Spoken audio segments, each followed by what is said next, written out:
السلام علیکم، یاسین آپ کے ساتھ حاضر ہے اس وقت کی تازہ ترین مارکیٹ اپڈیٹ کے حوالے سے۔ اس وقت ہم پوری اسکرین پہ یعنی اسکرین پہ بہت سارے آئٹم ٹریڈ ہوتے ہیں، کرنسیز ہیں، اسٹاکس ہیں اور بے تحاشا آئٹم ہیں، لیکن اس وقت اسکرین پہ جو سب سے زیادہ جو ہائی بناتی ہوئی مارکیٹ دکھائی دے رہی ہے وہ ہے گولڈ، جس کے بارے میں ہم بہت عرصے سے سن رہے ہیں کہ جناب خاص طور پہ جب سے ٹرمپ صاحب وہاں پہ نئے صدر منتخب ہوئے کہ وہ 3 ممالک کے اوپر ٹیکسز لگائیں گے، اور وہ ٹیکسز لگائیں گے میکسیکو پہ، کینیڈا پہ اور چائنا پہ۔ چائنا پہ 10% اور میکسیکو اور کینیڈا پہ 25% ٹیکس لگانے کی جو بات انہوں نے کی ہے، جس کی وجہ سے آج ہم دیکھ رہے ہیں کہ سونے کی قیمتیں پہلا دن ہے اس ہفتے کا مارکیٹیں نہ رکنے کا انہوں نے تہیہ کیا ہوا ہے، اور اس وقت $2934-35 فیوچر میں اپریل کانٹریکٹ اور اسپاٹ میں $2906 کا ہائی کر دیا ہے۔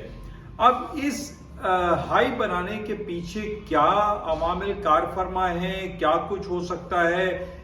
ہمیں تو صرف یہی نظر آ رہا ہے کہ ان 3 ممالک کے اوپر جو ٹیکسز لگائے ہیں، جس کی وجہ سے مارکیٹوں میں نہ رکنے کا ایک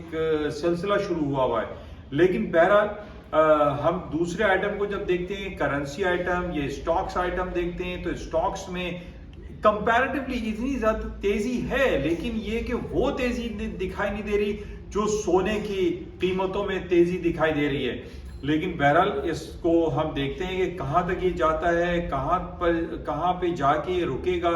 اور کیا $3000 پر آؤنس کے حساب سے اس کا کوئی بیریئر ہے یا نہیں ہے، nobody knows۔ لیکن اس وقت جو سونے کی قیمتیں ہیں وہ بڑھتی چلی جا رہی ہیں، اور کہا یہ جا رہا ہے کہ ٹرمپ صاحب نے جو 3 ملکوں پہ ٹیکسز لگائے اس کی بیسک وجہ یہ ہے۔ اب ہمیں آگے دیکھنا پڑے گا کہ کہاں تک مارکیٹ اوپر جاتی ہے یا نہیں جاتی۔ تھینک یو، خدا حافظ۔